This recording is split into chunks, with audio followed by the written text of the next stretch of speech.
Бизнес турдун биринчи съемкасы башталды.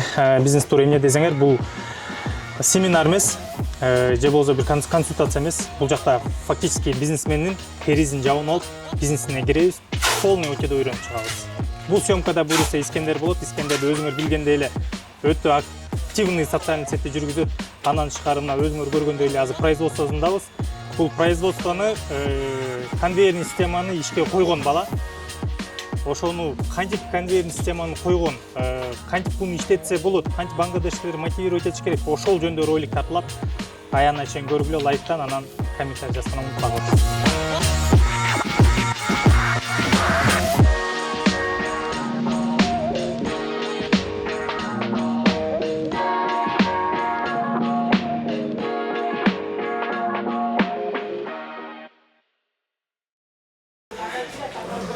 Азыр мен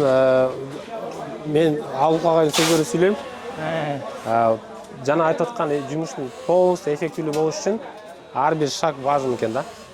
Бул зданияны куруп атканда эле биз стройкасына аралашканбыз. Выход бияктан болуш керек, товар кириш керек, чыгып кетиш керекке чейинчи. Өзүңөр көргөндөй куроо бияка келет, линияларга запускать этилет, тигилип, үтүктөлүп, тазаланып, кайра келип, коробка түшүп, бияка чыгып кетет да. То есть нар жакка бар, анан биз жакка барып курой апке, жибап ке дебейт. Все максимально под рукой. Анан буяктагы биздин өндүрүш жетекчилерибиздин бири бул супервайзер, бул киши. Бул киши өмүр бою эле бул тармакта экен. Акыркы бир 20 жылы бул чоң крупный компанияда иштеген экен. Ал компания ушул дүйнөлүк брендтерге коллекцияларды тигүүчү бөлүмүндө иштеген экен да. Лаборант деп койсок болот. То есть бул киши образеччи. Бул киши эл башкара албайт. Элди тургула же отургула дей албайт. Анча-мынчасы буну укпайт. Бирок бул киши линияны жакшы түшүнөт. Вот, жүрүңүздөр. Получается, бизде основной үч эле линия. Максимально плотно отурабыз. Из-за того, что место аз болгондугунанчы. Азыркы биздин чоң проблемабыз ушул болуп атат. Коммерческий помещение Кыргызстанда удобныйлар жок. Өзүңүздөр билгендей эле чакан чыккан. Бул жерде 360 квадрат. Анын бир жери бош калбады го деген ойдомун. Келип өзүмдү тааныштырып коеюн, атым Фархат болот. 10 жылдык ошо ишкерлик өзүнүн опытым бар. Бул проектти биз баштаган себеби ошондой бизнес тур деп айтылат. Кыскача бир маалымат айтып койдум. Бул биз опытный ишкерлерге эми иш ачамын же иштеп жүрөм, бирок окшошпой атат деген адамдардыкын ошо ишкер менен байланыштырган адамдардан болобуз да. Мына айтканда мост куруп беребиз. Что кыйналып аткан адам, кыйналбаган адамдан кичине болсо да маалымат алсын. Азыр биздин жашоодо бирибизге пайдалуу тийсе эле бул бир чоң эме да. Майрамда уже бизге элечи. Ошонун артынан биз азыр жүгүрүп жүрөбүз. Өзүңөр көргөндөй эле, анан эң биринчи эле ошо Искендер братка жаздым. Бул давай деди. Мен ошо жардам беремин. Билбеген адамдардын баарын чыккыра бер деп айтты. Искендер өзүңөр билгендей эле, бул ошол жерде канча жылдан бери иштеп жүргөн тажрыйбасы бар адам. Буюрса бүгүн ошо швейный цех боюнча кичине маалымат берип кетсеңиз. Биздин пайдабыз тийсе аябай кубанычтуу болобуз. Анан өзү тууралуу айтсак, ошол атым Искендер, тааныбагандарга 7-8 жылдан бери блог алып барам. Китайский наушниктер сатып баштагандан бери велосипедтерди, анан кийин шуба саттык, анан Малбуске кирдик. Ушинтип кылып аткан жолумду эле көргөзүп келатам. Эч кандай элди чогултуп эртең курсатып кетиш эмес. Просто орусча айтмакчы, показывай свой путь дейт го. Анан бул тармакка келгенибиз өзүңүздөр билгендей эле, Валбес алектенип, Валбестеги вопросторду жаап албай койду. Люблинодасы дагы, Садоводу дагычы, качествосы, объему башкаларычы. Анан Дордойго келдик, Дордойдон тоже самый эле вопрос. Анан цехтерге тиктирели десек, цехтер деле кыраткан жери жок. Валбесчилер экен, буларга кымбатыраак сатыш керек экен дегенди айтты, ошолорду уктум. Бирок качество өзгөрүп кеткен жок, алардын мамилеси. То есть Кыргызстандагы өндүрүүчүлөрдүн проблемасы баштан өттү да. Анан сатып баштадык, фулфилмент ачтык, чтобы проблеманы өзүбүздүн товарыбызды текшерип, жакшысын кетирели депчи. Ал жерде эле вопрос чечпей койду. Анан айла жок. Мына 1,5 жыл, 2 жыл болот жакында цехти баштадык да. Азыркы силер көрүп аткан товарлар ошол мезгилде башталган. 3-3 сезонго кетип атат ушул товарларды. Башка эле бирөөнүн цехинде тикчик. Анан өзүбүздүн цехке алып келип тигип баштаганбыз. Ошол эле товар уланып атат да. То есть бизнес бул кесип бирөөнүн проблемасын чечип ошол жерден акча иштемей да. Основной функциябыз туурабы? Биз особо деле бир кыйрат берген эмес жок. Ошол проблеманы чечсек акча иштейбиз бирөөнүн боюнча. Ошолор чечилбей койду да. Ала жок өзүбүзгө чечишке туура келет. Өзүбүз чечели десек бул тармактан компетенциябыз жетпейт. Биз 15 жылдык стаж жок, контейнер товар жок, Lexus жок. Эмне кылыш керек? Ошол колдон келишинче ключевой нерселерге эле жана айткандай эле биз решение кабыл алдык. То что кыргыз эжелерди ишке албайбыз дедик. Алар менен иш болбойт. Кечирип койсун мени көрүп аткандар болсо. Өзбектерди алдык, алар биздикине караганда жакшыраак иштейт экен. Но алар деле уже биздикиндей эжелерге окшоп калган да, каерде акча болсо ошол жака кетмей. Ошол мезгилде уже Бангладештерди алып келип компаниялар услуга көргөзүп атышкан жана агенттерчи. Ошолар туугандар чогултканбыз. 6 келген биринчи. Ошондо бул тажрыйбанын баары 2 жылда опыт болду. 24 январь. 2 жылдын ичинде. 1,5-2 жыл болуп атат. Просто азыр өзүбүз биргенде жашоо өтө тез өтүп атат го. Ошон үчүн тез решение кабыл алыш керек экенин түшүндүм менчи. Болобу болбойбу дегендейчи. Буларды алып келип алганда эле жыргап кетпейбиз. Өзүңөр эле көрүп атасыздар, буларды менен иштөөнү үйрөнүшүбүз керек экен да. Ошонун үстүнө иштеп баштадык, консультацияларга барып, индустарды алып келип иштеп аткан эжелер бар, аттарын айтпай эле коеюн, алардын цехтерине бардык. Юридический жактарын уточнить эттик, кантип квота алабыз дагы алып келиш үчүн депчи. Чтобы эртең ГКМ келсе, бале болбосун деп. Келди, документин жасаганга чейин элечи орган тараптардан проверкалар. Ситуацияны алар деле түшүнөт экен, эчтеке деген жок. Штрафтар жазды, төлөдүк. Азыркы маселечи му Бангладешти алып келиш оорбу? Азыркы учурда именно Бангладеш туугандарга виза жабык. Мамлекет тыюу салып койду. Временный деп атышат, билбейбиз качан. Бирок бул адамдар бизге керек, экономиканы дагы Из-за того, что жана айткандай эле 2024-жылы көп агентстволор барды алып келе берип таштап койгон да. Ар жерде жүрүшпөйбү, документ жокчу. Ошого тазалоо рейд иштери жүрүп атат. Келген адамдар компанияда иштеш керек, ушул жерден чыкпай ары үйүнө кетиш керек деген түшүнүк да, визовый режимдечи. Ошол нерселер ишке ашпай атпайбы? Сиз иштете албай ишке чыгарып коюп атасыз дегендей да. Анан эртең ал иши өлүп калса, мамлекет балия кылат, сиз эмес. Ошондой профилактический жумуштар жүрүп атат. Анан буларды иштетиш үчүн жолдорун үйрөнүш үчүн ушул Кулброс компаниясынын ички тигүү тармагын караган ошо Алыкул агай менен чогуу иштешип атабыз. 1 жыл болуп кетти уже. Ошол киши бизге өзүнүн акыл максаттарын, методдору менен бөлүшүпчү. Дегенде эле бул эмне тигебиз, кандай изделие тигебиз, ошонун терегерине оборудование чогултмай и подготовка рабочего стола деп коет. Помещениянын дагы жумуштун эффектилүү болуп кетишине көп факторлордон влиять этет экен да. Азыр өзүңүздөр бияктан чыккандан кийин көргөзүп беребиз. То есть крой келет, линияларга вот столдорго коюлат. Ар бир деталini дегенде эмнеден башталыш керек экенин уже запускать ете беришет да. Бул жерде полностью өзүңөр билген эле конвейерде ар бир адам 1-2 эле детальга отурушат операциягачы. То есть жана айтып атпайбызбы, 9 саат жумушта 32 000 секунд бар депчи. Ошол 32 000 секундту средний операция 40 секундка бөлсөк, ар бир адам күнүгө примерно 500-600 изделие операция жасап бериш керек да. Бардык утеряларды алгандан кийинчи. Вот ошол нерсени биз булардан требовать этебиз. То есть саатына, мисалы там, мо изделияны билбейм, 65-60 штук чыгат саатына. Двойка. Бир линия үстүн тигип атат, экинчи линия шымын тигип атат. Асты үстү бул 2 деталь эсептелинет.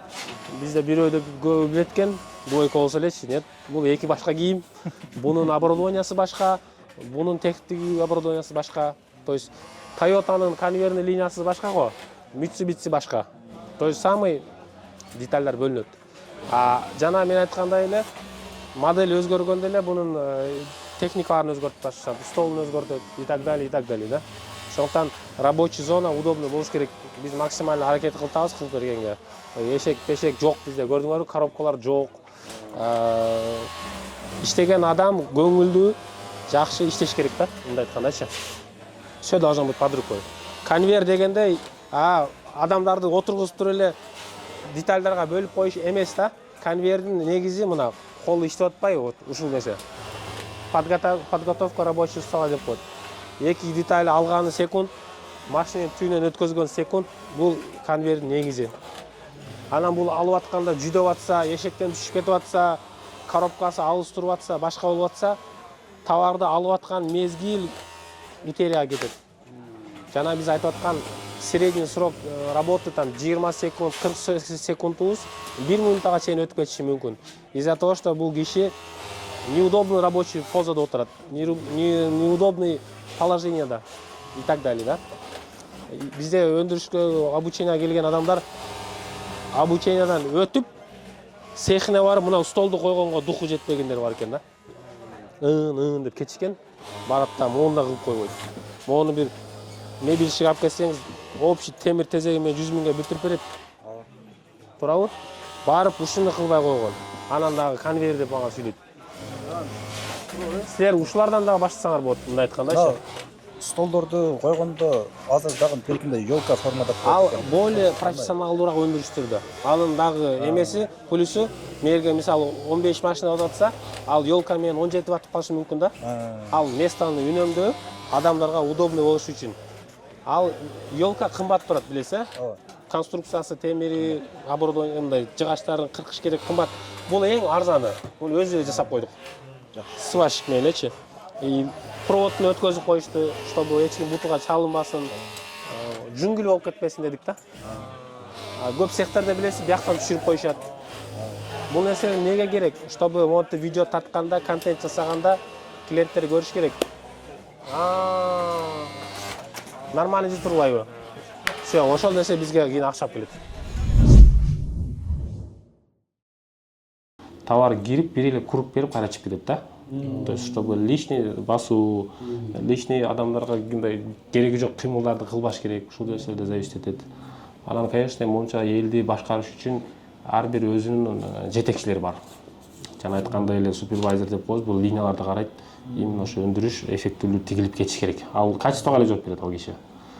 То есть и так далее. Бул жакта көрүп аткандай бала бул только готовый товарды фасовать этип, маркировать этип, коробкага салып уже болду. Бунан кийин валбис ачат, валбистен кийин клиент ачат да. То есть баардык этап биз өзүбүз валбисте саткандыктан ошол нерсени баарын внедрить этип атабыз. И ошол эле өзүбүздүн тажрыйбабызды клиенттерге да көргөзөбүз. Жана айтып аткандай эле, чтобы клиент тынч укташ керек. Туура өндүрүшчүканада дегендейчи, анын бренди, туура тигилип, туура упаковать этилип, туура фасовать этилип, валбистин ичине кирип, полностью көргөзөбүз. То есть ушул эле 1,5 жылдан бери кылып келаткан ишибиз ушул.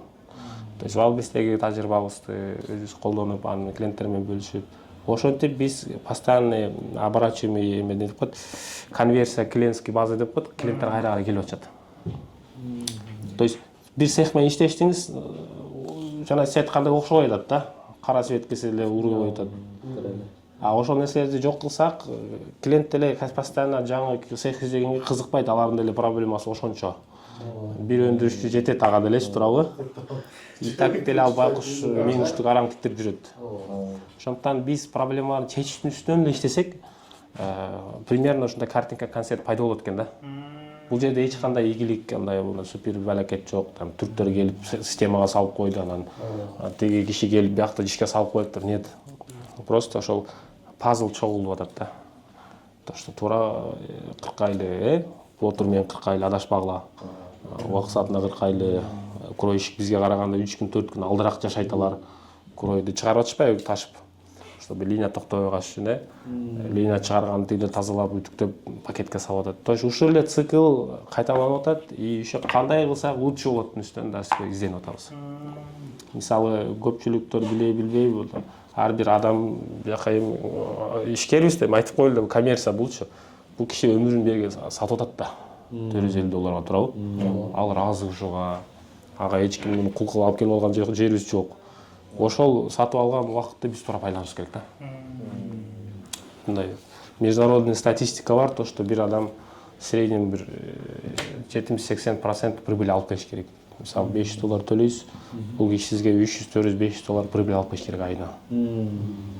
Мен кечирип коесуздар, мына нерсе айтса болобу билбейм, бирок ушундай нерсе да. За что биз бери анда жүрөбүз? Булар чогултуп берип благотворительный фонд эмес да. Барды багып, айлык берип, анан салам алейкум, бактылуу болгон эмес да, туурабы? Эмне кылып жүрөбүз биякта? Кудайдын алдында ответственность буларга, мамлекеттин алдында ответственность, клиенттин алдында ответственность, ответственность эле чогултуп отура берели андай коллекция кылып. Ошондуктан биз буларды чогулткандан кийин ушунча үстүнөн иштешибиз керек. Ошону кантип иштеш керек экенин ошо билген адамдарга эле баш керек экен. Юридический тарабы, конвейер, секунд кантип туура чыгып кетиш керек. Ошонун баары. Бизде мисалы 10 ай почти рубашка тигишет бул жерчи. 1 минут 20 секундта бир рубашка даяр болот да. 140 сомго тигилип чыгып кетет. То есть аренда, налог, тамак аш, пакет, кыкты, үтүктөдү, маркировка пакетке коробканын оозун жапканга чейин 140 тегерек. Ал плавающий цифра 160ка, 130ка чейин түшүп кете берет, в зависимости от модели. Но средний цена 140, бул уже тигилип уже аны кийсе болот дегендей да. Ошондо жана башында айтылып кетти да, мындай кыргыздар менен негизи иштешпей эле коюш керек депчи. Иштешсе болот, иштеше берсин. Иштете алам деген адамдарчы. Бирок, например, модельди өзгөртүш үчүн азыр сеники, например, успешный деп деле айтсам болот да, негизи успешный система менен курулуп келип атат да. Жолго түшүп калды. Жолго түшүп келип атат. Или түшүп калды. Ошону, например, бизде көп шейтинсек ошол көбөйдү да. Кантип биз ошол Искендерден кичине болсо да окшош кыла алабызбы деген ой. Биринчи эле фактор жана эле айткандай эле компаниянын планы болуш керек. Ай сайын, например, 10 000 или 15 000 товар өндүрүш керек дегенчи. Каяка өндүрөбүз? Жана эле айткандай, өзү сатканга өндүрөбүзбү же клиентский база барбы бизде? Может, селелерди таап алгансыздар. Мисалчы, 10 000 товарды биз эффективдүү өндүрүш үчүн биз кадровый вопростор карап чыгыш керек да. 10 000ди биздин компания өндүрө албай деген вопросчу. Өндүрө алса, кыргыз эжелер менен, пожалуйста, өндүрө бериңиз. Бирок ошол эле 10 000ди башка цех эффективдүүрөөк өндүрүп, еще может больше заработать. Мисалы, шаблон колдонуңуз, аппарат, оборудование кымбаттар колдонуңуз, товарыңыз себесі арзан чыгып калды, мисалычы. Или сиз 10 эмес, ошондой аппараттар колдонуп 15 өндүрүп коюшуңуз мүмкүн, То есть өндүрүштөрдүн сравнение турган болсок, жеркилер Бангладештен алып келип деле иштете албай атпайбы? Сравнить эте албай атат, көрдүңүзбү? Эсеп жүргүзө албай атат. Мисалы, $350-400 төлөп туруп, ошолорду иштете албай атат. Мисалы, бир компания 1 миллион айлык берсе, айначы кыргыз эжелер менен 700-800 миң деле берсеңиз болот. Бирок кыргыз эжелер издельный тигип кылган жумушун алат, бир адамдан 80 миң, 100 миң алышы мүмкүн сезондордо турабы. Бул байкуш болгондо 35-40 калат. Бирок ушунун да эсебин туура жүргүзө албагандар бар да. Эсебди путать этип салдым окшойт. То есть 10 миңди кантип өндүрөбүз эффективно деген вопрос да. Сизге клиент 300 сом заработу төлөдү. Сиздин прогнозуңуздан 100 сом калыш керек. Бирок процесске салганда 100 сом калбай калышы мүмкүн да, туурабы? Ошо эмненин айынан 100 сом калбай калды. Туурабы? Эмненин айынан калбай калды. Там швеялар кетип, кымбаттап кетти, что-то бир нерсе болду. Бул жакта мисалы зарплатный система отурган болсо, бул туугандар менен сизде миллион зарплата бул эч жака жылбайт да. Көбөйүп кетпейт, азайып кетпейт. То есть сиз клиенттен 1,5 миллион алдыңыз, 1 миллионго товар тиктириңиз, 500 миң сиздики да. Здесь фиксировано. Кыргыз эжелери менен это невозможно болуп калышы мүмкүн. Товар кымбаттап кетет, жана 500 миңди таппай калышыңыз мүмкүн да. То есть финансовый жагы бул толтура тема чоң.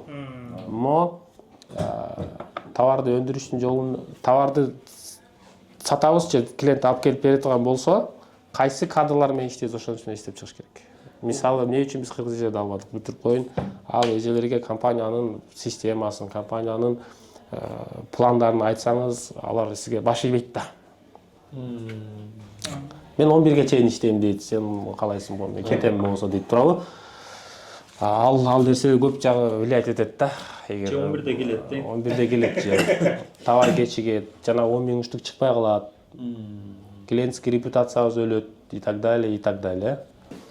То есть 10 миң товарды өндүрүштүн жолун ойлош керекпиз. Эгер заказ же өзүңүз сатсаңызчы, эффектилүү өндүрүштүн жолун. Анан чынара эженин көңүлүн карап, аны менен кылышып отура берсек, кайка жылыш болот? Биз 10 миңди өндүрөбүзбү же булардын келди кеттиси менен алекпизби, туурабы?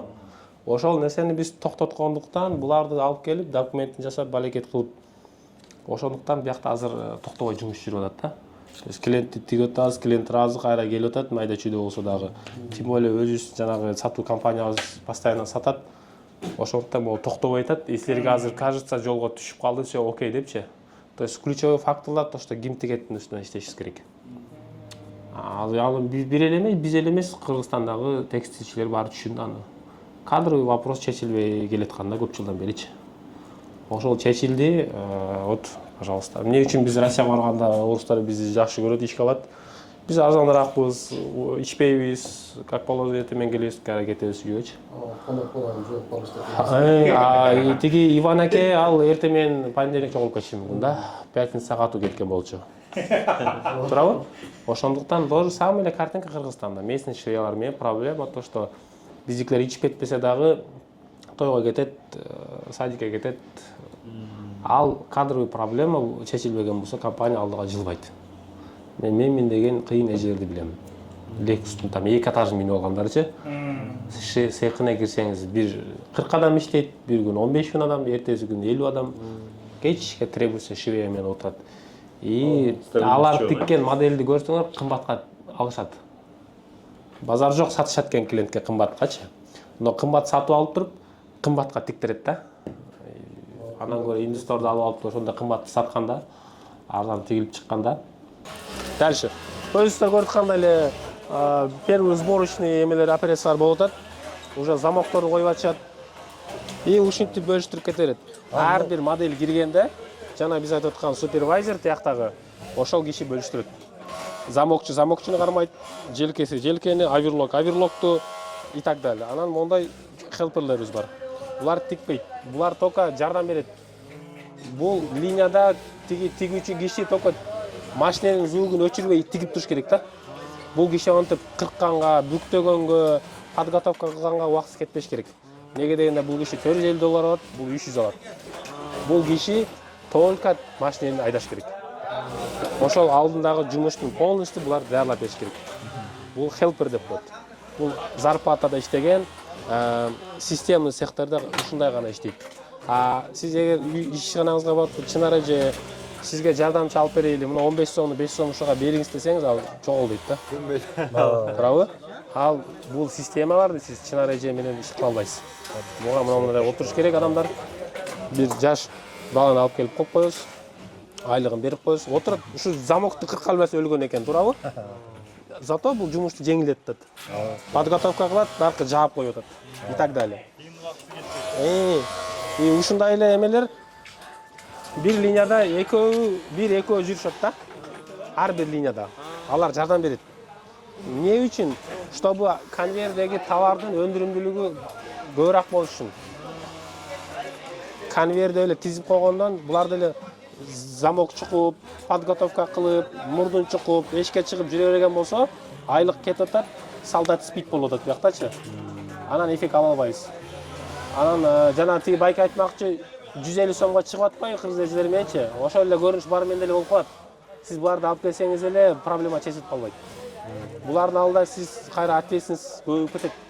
Чын эрежени кетип бар десеңиз кетип калат. Кайра бирөө келип алат. Буларды кетире албайбыз. Бул сиздин данныйыңызга келген, эртең биринчи сизди чакырат. Ответственность көп. Анан дагы бир суроо. Эмнеге бир жагы бумага түшүнүктүү бул экала? Механизм деген? Бул эме бизде проблема бар го жанагы разнотончу. Бул разнотонго коюлган, а бул лицевой жак. Тонду бөлүш. Эме эле? Плоттердин кагазы.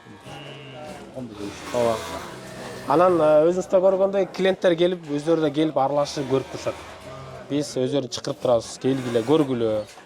Действий мындай тийиштүү адамдары келипчи. Өзүңүздөр байкагандай мына вот бардыгы окшош. Азыр биз өзүбүз ушул эле тканьдан бир аз башка модель тиякта көргөзөм. Бул ушул ткань менен бөлөк модель келип атат да, көрүңүзбү? Мисалы менерге 4-5 операция кошулуп кетти да. Могулар жок болчу. Даже 8 операция бар экен деп атышат. То есть операция кошулганда буга бир адам отурат деген сөз да. Биздикинде мунулору жок да. То есть ал көбүрөөк чыгат. 200 чыгып аткан болсо, могу менен там 150 чыгып атат деген сөз. Секундасына карап жылып кетет. Жумуш көбөйүп кетти да. Ооба. Меники бир маселеде азыр айтып кеткен боюнча, либо мен заказчик күчтүү табыш керек, либо швей ачып швейни жакшы оңдотуш керек, либо швей иштеп жүргөн киши болсо, мен швейни цехинде оңдотуш керекмин деген. Кое туруңуз. Жана эле мен айтып кеттим, 3 направлениеде иштеп атабыз азырчы. бир өндүрүшканалар өздөрү өндүрүп өздөрү сатып атат, ызбыт менен алек полностью почти 70-80%. Кийинкилери жана айткандай эле өнөктөштөрү таап алган. Тиги орусту ким кыргызбы сатат, сиз өндүрүп бересиз, туурабы? Ал убакыт саатында акчасын берет, или рассрочкага иштейбиз. Ошентип иш алып баргандар бар, жок эмес, Кээ биркиси бул только маркетинг. То есть клиенттер табып, орустарды болобу, Инстаграмдан болобу, каяктан болобу таап, издеп, ошолорду обработка кылып. То есть услуга көргөзүү. Биринчиси бул өзүңүз өндүрүп өзүңүз сатасыз. Бир картинка вот тошто азык иштеп аткан. Эртең компания сатпай калган болсо, менин жумуш токтоп калат. Клиентский база жок бизде, туурабы? Жана сиз айткандай чоңураак селлерлер менен иштебейбиз. Вот.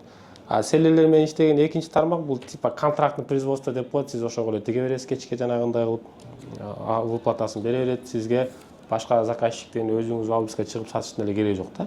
Бул как бы сизди жумуш менен камсыз кылып атат. Үчүнчүсү, то что биз жана айтып аткан постоянно заказчиктердин үстүнөн иштешибиз керек. 500 штук болобу, 1000 штук болобу, 10 000 штук болобу аралаштырып тиге бериш керек. Ал услуга көргөзүлмөй атат, Азыр кайсынысы стабилдүү болуп атат?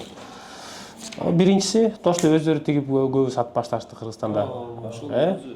Өзүңүз тигип, өзүңүз сатыш үчүн бул уже башка жанагы сатуу валбистеги окатты жолго салганга биз өнөктөштөр керек.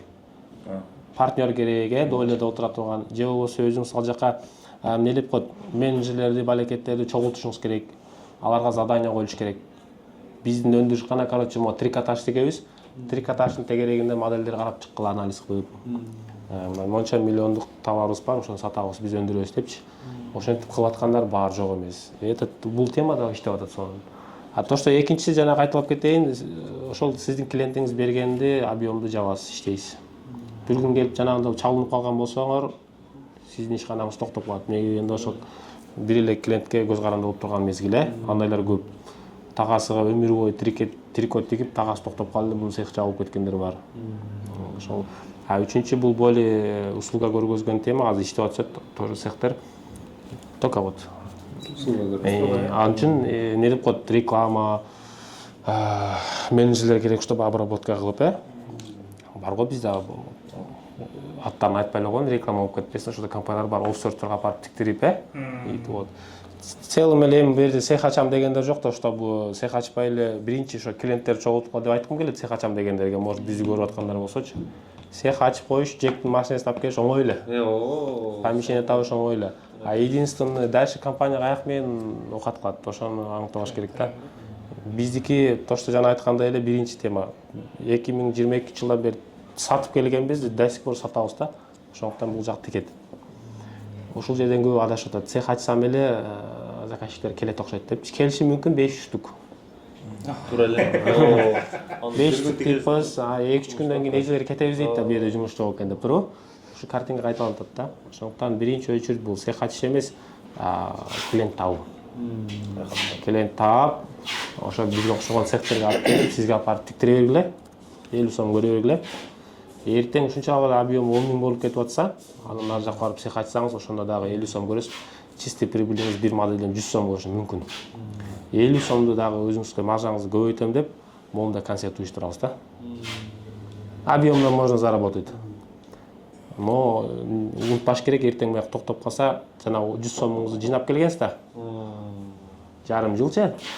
Жарым жылдан кийин чото окшобой кеткен болсо, подушканын түбүндө акчаны алып чыгып айлык бересиз.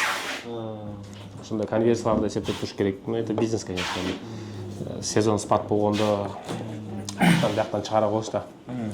Ошондуктан мен ойлойм, биринчи клиенттердин үстүнөн иштеш керек. Азыркы учурда заказы жок калган цехтердин полностью бири да клиент менен иштеген эмес. Инстаграмга кирип көрсөңүз, тойдогу сүрөт, ысык көлдөгү сүрөт. Ал өндүрүшчү экенин деле түшүнбөй калды, бир эжеде бир үйдө отурган элечи. Бирок цех бар, Цехинде эч ким билбейт. Ак Ордонун кайагында цех бар экенин кайткан билесиз. То есть как компания катары биз соцсетте эмеде жокпуз. Эми эле мына бир жылдын тегереги болуп калды, чото СММдерди таап чыгып, биз андай цехпиз, мындай цехпиз деп сүйлөп чыгып атышат. Окей, это тоже хорошо. Бирок как өндүрүшчү катары, жеке ишкер катары лицо доверительный болуш үчүн биз алып барышыбыз керек. Клиент эмне үчүн келет бизге? Проблемасын чечиш үчүн да. кофе ішуінде сұрау. Ошондуктан Самынган ошол жана эле айткандай проблема чечиш керек. Ошондо проблема боюнча эмне көбөй болуп калды ошондо сиз айтып берсеңиз. Катар менен айтайын. Системага салуу. Системага салуу, Системага салуу. То есть цехты системага салуу, мен сизге жана эле Сыртын айтып коеюн эле. кимдер иштейт цехта? Жок эле баштаганмын. Жумушчуларды алдык. Швея дегенде эле жигип келишет экен, Швея көп экен негизи. Келе берет. Технолог деген уже проблема экен. Закройщик деген проблема экен. Буларды кирип кайттан алдык биз ошол. Швеялардын арасынан сен технолог болсо, закройщик бол. Билбесең үйрөтөбүз. Ошентип билгенибизди үйрөтүп атабыз, бирок өзүбүздө билим жок экен да эч жактачы. Өзүбүз деле билбей эле баштаганбыз да. Ошентип бирок бир жактан билип келип киргизбесең, өзүң билгениң, өзүң изденгениң кыйын экен. Суроо кантип кетейин баке? Налоговыйда иштеш үчүн, налоговый болуш үчүн канча жыл окушат налоговыйлар? Банкирлер 5 жыл окуйт, пожарник 2-3 жыл окуйт. А биз эмнеге текстилчилер окуганга эме кылбайбыз да? Сиз айтмакчы эле тупо эле кирип кетебиз да? Тупо эле кирип кетет экенбиз. Кетип атып эле жолдон чогултабыз. Неге болбойт атпен жүрөт экенбиз аны. Бул деле кесип да, өндүрүүнүн ичиндеги процессти. кантип деген суроону. Ошол эми суроо өзү технологдун милдетинде. Закройщиктин милдетинде. Мисалы үчүн бизде закройщик дегенде ал кесип коюп кетип калат. Жардамчысы технолог келип бөлүштүрүп коюп кетип калат. Ошондой да. Жа, сиздин проблемаңызды түшүндүм агем. Түшүндүм. Эми биз экөөбүз ишкербиз да. Мадинанын тканын алып келип кураштырып үстүнөн акча көрөлүп атабыз да турабы? Биздин бизнес ушу модель да. Ошол Мадинанын тканын дагы кураштыра албай коюп атпайбыз кедечи. Ошону кураштырганга туура команда кураштырыш керек экен да. Бирөө кыркат, бирөө карап турат, бирөө алып келип линияга кое берет. То есть айткан жана технолог ошол технологический тигүүнүн процессин карайт. Өндүрүш жетекчи дегенди биз эми эле угуп баштадык мына. Өндүрүш жетекчи бул каждый шагты эсептеп туруш керек экен да. Экөөбүз ишкербиз. Примерно урдуруп коюп кетип калабыз. Мына өндүрүштүн ичиндеги эсепти билбеген болсок, жанагы технолог каяктан майны калат? Куроччук каяктан майны калат? Ошо эсеп китептерди дагы билиш үчүн биз ошол өндүрүш жетекчилер, технологдорду чогултушубуз керек экен да, мындай айткандачы. Бизде азыр ошо болгондуктан мен бияка келип эмне болуп атканын деле билбейм. То есть мен өзүм тараптан ответственный буларга айлык бериш керек убак саатында, точно билем. Жумушка бериш керек. А жумуштун ичиндеги замогун кандай кылып коюш керек экен, ал мен ишим эмес. Мен план бар уште күнүгө 800 штук упаковка болуш керек күнүгө дегенче. Ошо болуп атабы дегенде отчет карайбыз да. Ошол нерсени кантип кылабыз? Сизге өндүрүш жетекчи керек.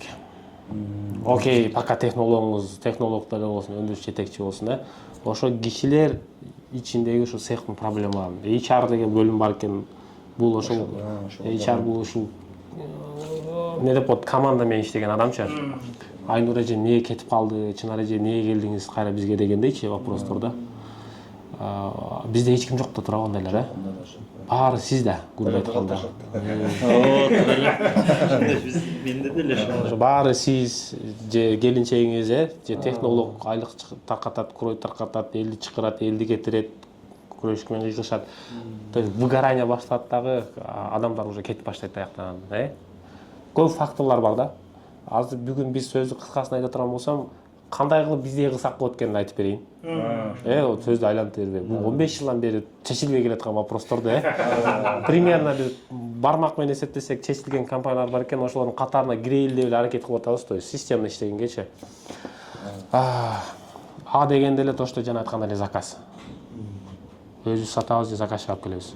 Эки тең болбогон болсо биякта ким эмне иш кылабыз? Жөн эле команда болуп чогулуп отура беребизби? Биринчи ошол сатуу. Андан кийин ошол ким муну товарды технологический жактарын билет. Лекальщик болобу, технолог болобу, ошолор. Андан кийин ал процессти запускать этип, биз жигиттер могу кийимди күнүгө 400 штук или 100 штук или 500 штук тигишибиз керек деген вопрос койгон. Ошол технолог эмес. Технолог бул технологический заданияга жооп берет экен. Мен деле ойлопмун. Технолог кетсе депчи. Ал технолог башка экен. Технолог өзүнүн жумушун кылыш керек экен, өндүрүш жетекчи өзүнүн. Өндүрүш жетекчи ушул теманы эсептеп, бир күндүк компаниялар расходду мынча туугандар. Ошол үчүн биз момча тигишибиз керек. Момча 100 000 расходко кетет. 110 000 тиксек, 10 000 компанияга калат күнүгө. Ошол нерсени ай сайын, күн сайын улантайлы деген вопрос да, жалпактык менен айткандачы. А технологиябыз эми ал эсепти көбү билбейт да. Ошонун айынан бизде иш жүрбөй атат. Келген заказды тике албай коюп атпайбызбы, не только и так далее да. Ошого биринчи ушул основной бул бизнестин ичиндеги ключевой факторго жооп берген ушулар экен. Товарды алып келгенден кийин туура технический заданиясын билип запускать этиш, ошол процессти эсептеп чыгып кетиш. Же өндүрүш жетекчи өзүңүз болосуз, же алышыбыз керек. Мен боло албайм. Мен түшүнбөйм. Куройщик каянан кыркат, кантип кирип кетиш керек. Аралашып жүрдүм мен, түшүнбөдүм. Бул меники эмес экен. Мен сатканга жакшымын, сүйлөшкөнгө жакшымын. Инстаграм таткан жагат мага. Бул цехтын ичи жакпайт мага. Вот и всё. Мен билем, что $1 кошуш керек экен оценка. 10 000 штук тиксек, 10 000 доллар иштесе болот экен бир айда. Всё, жигиттер. Калган силердики басылууга кеттик. То есть мен ушундай эле ой жүгүртө элем. Мен күчтүү ишкер эмесмин, башка эмесмин. Мен түшүнүгүм ушул эле. Ар кимиң өзүнүн позицияңа жооп бергиле болду. Мага ушундай деп үйрөттү ал окугай, мен ошону айтып атам силергечи. Ошол нерсени кылдык. Эртең менен өндүрүш жетекчиси кетип калабы, наркы супервайзери кетип калабы, особо погода өзгөрбөйт бу жерде. Билет бири-биричи. Куройщик берет, наркы линия тиге берет. Линиянын ичинен акылдуулар бар, алар чыгат башчы болуп. То есть компаниянын ичинен деле лидерлерди өстүрүп чыгарса болот, жетекчилеричи. Сондуктан команда болбогон болсо моундай ийгилик болбойт. Эми билбейм, ийгилик десе болбойт да казыр. 15 жылдан бери эжелер өзү технолог, өзү закупка чуркап, өзү башка болуп, өзү ОТКны карап, өзү клиент менен сүйлөшүп, акыры чарчап калды го. Энергия. Өспөйт деле. Өспөйсүң деле. Ошо жүгүрө ошол деле жүгүрө. Клиент менен Мадинанын ортосунда өмүр өтүп кетет дегендей. Менде бир суроо Искендер. Тияктан уже прямой строчка келип атат. Орто жолдон авирлок келди да. Бул значит азыр моделге жараша авирлок турат. Ооба. Дальнейший модель өзгөрүлгөндөн кийин. Ооба. Аны алып коет, кара эле прямой строчка болуп коюшат. То есть циклично кетип атат да товарчы. Каеринде авирлок болсо, ошол жерден авирлок коюлат дагы, кайра өтүп кете берет. Болгон жылдырып турат экен машиналар да. Байкадыңар, дөңгөлөктөрү бар. Ооба. Конвейерде көп жыгат машинечи. Ошондуктан Например, мол тигип атып, мол тигип атып да. Мол жерин бир аз машинкага киргизип, брак болсо бул өзү көтөрүп тиги жака чуркабай туруп, тигини жок.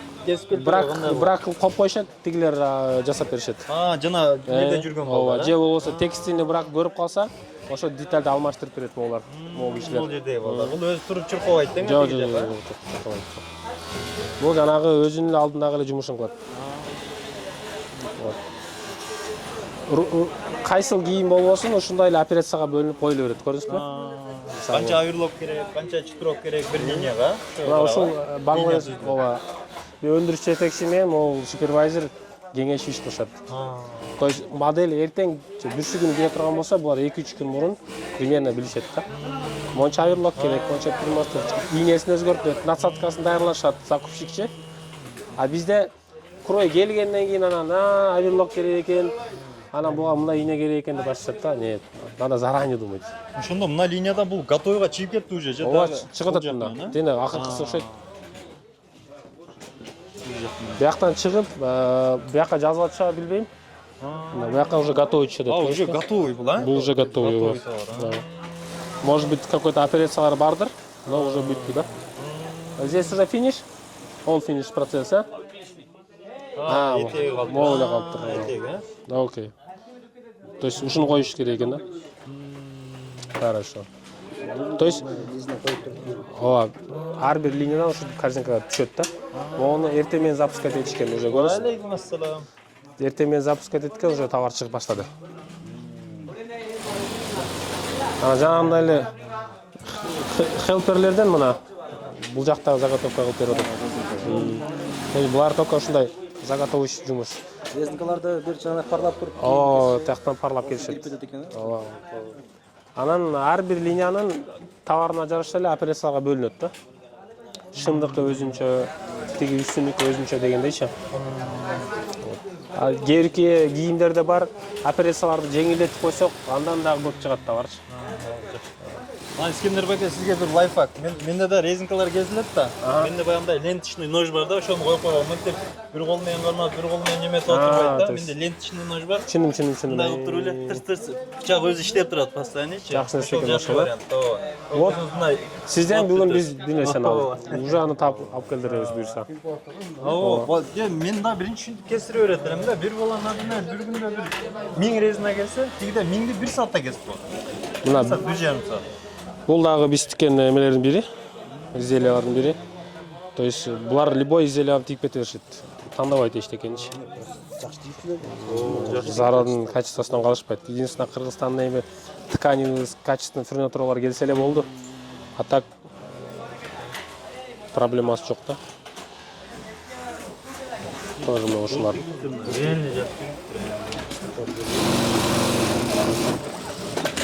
То есть бул кийимдин тигилүү процесси башка, чыгуусу башка, клиенттен алган баада башка да.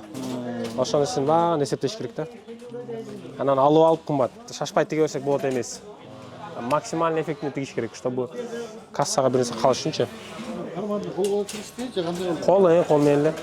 Шаблон жок бизде. Азыр биякта бир аз творческий бардак, конечно. Төрөнияз, светти күйгүзүп койдойчу, пожалуйста. Самый главный в биринчи очередь, конечно, бул сатуу. Сатуу. Биз өзүбүз сатабыз, же клиентке сатабыз. Же услуга көргөзөбүз.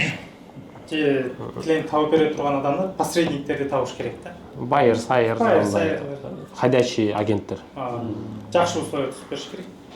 Эми аларды эле байерлер менен иштешкө биз иштешебиз постоянно эле жакшы, но алар менен тоже стабилдүүлүк эмелак.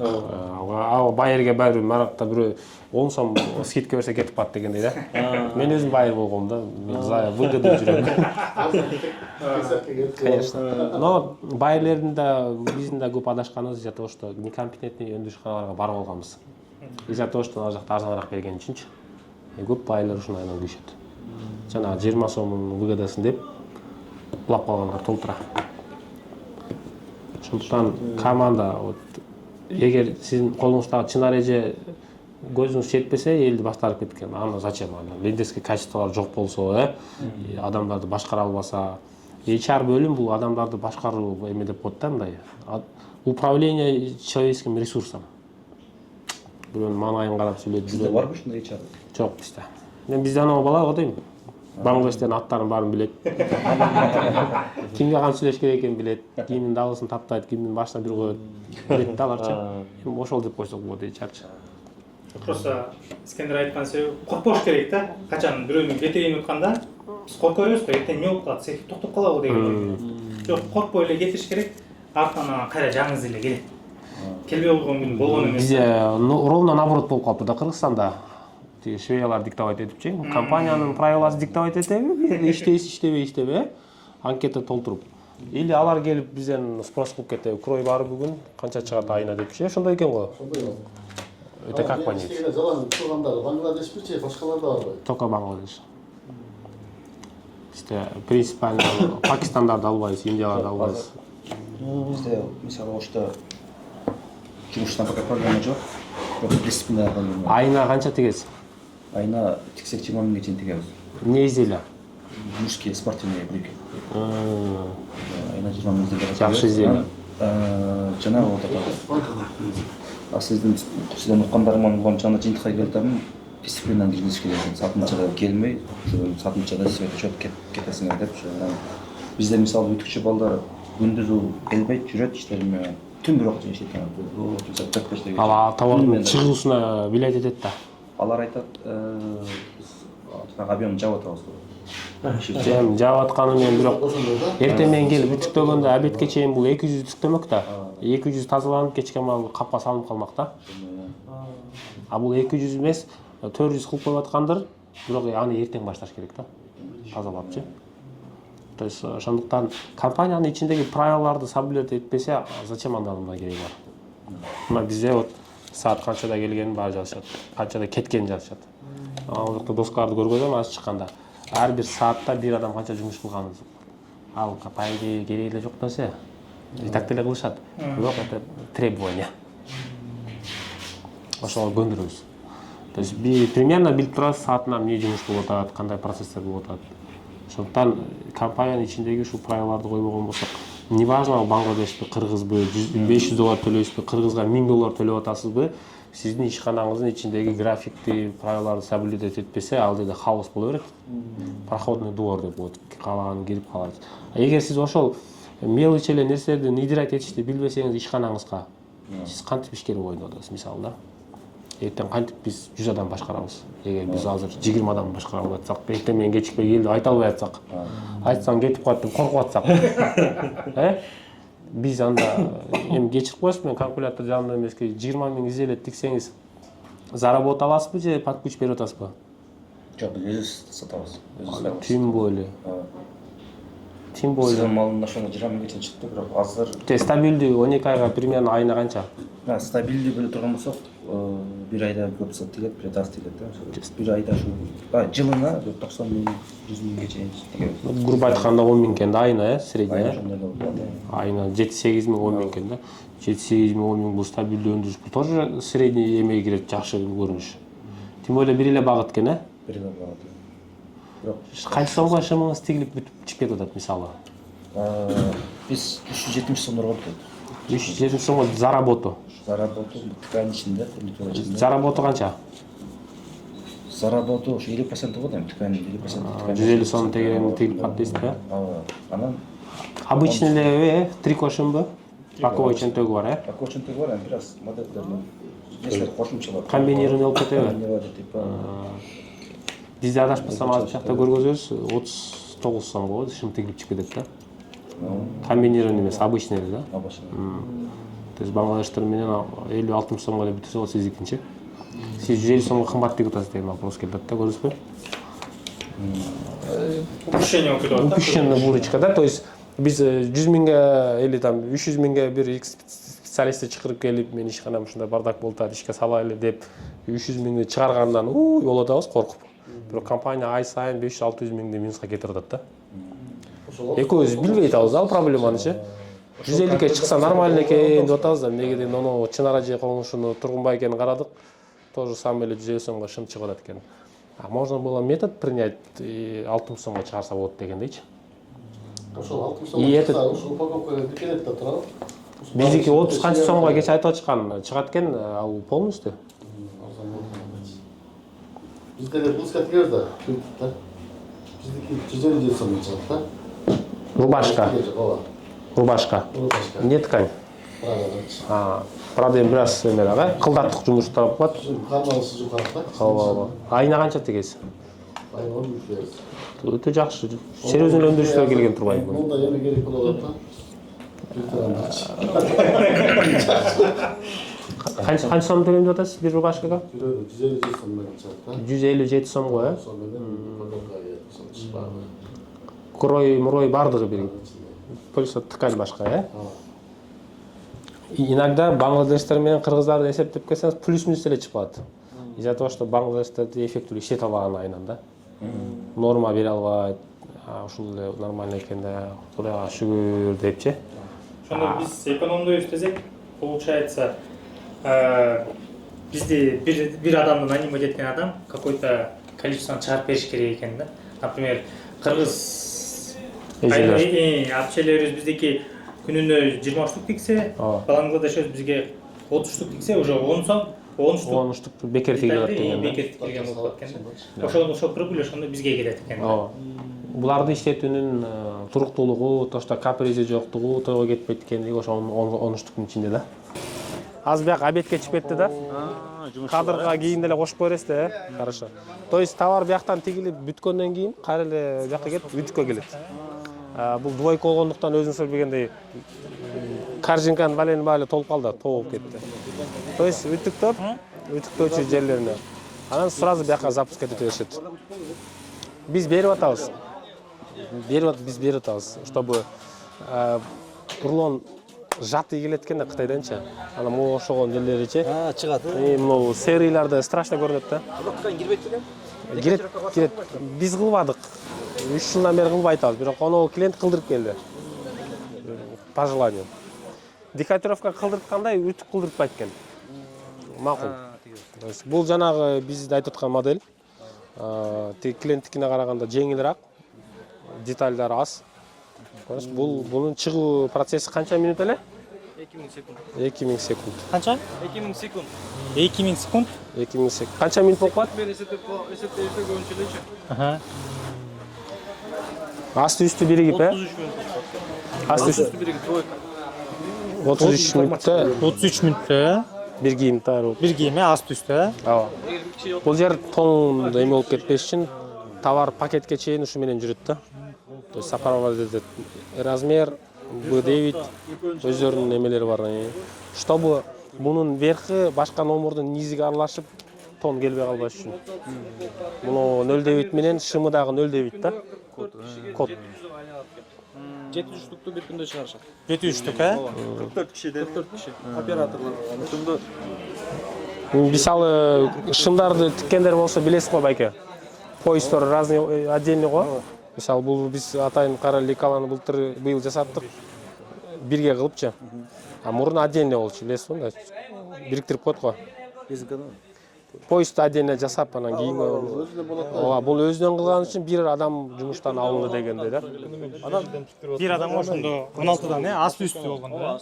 Резинканы кескенден кийин 4 жерге метка коюшат. Коюшат, муну коюп атат го дейм мына. Анан ошондой автоматически тартып туруп тигип кое турган машиналар да чыгыптыр. Колдон Насадкасын көрдүк, бирок кол элекпиз. Биздиктер мындай эле болуп атат кол менен. Потому что буну биз билишимче метка коюштун кереги жок экен да, өзү ровный тартып туруп. Бирок ошону практика жүзүндө колдонгон адам бизде атат мен. биз билбейт экенбиз. Эми муну 2-3 ай эле тигебиз да. Ошондуктан көп эле ызчы кылган жокпуз. То есть операциясын азайтып койдук да. Азыр оно клиенттики беркинде я, отдельно. карман мешковинасы да үстү башкача кошулат. Биздин мешковиналар обычно албайт. Ондой коомсуз башына белден кошулат экен үстүчү. Бели кошулуп кетет экен мешковинасы. Алар поезд бөлүнүш керек. Поезд отдельно болуп бөлүнүш керек.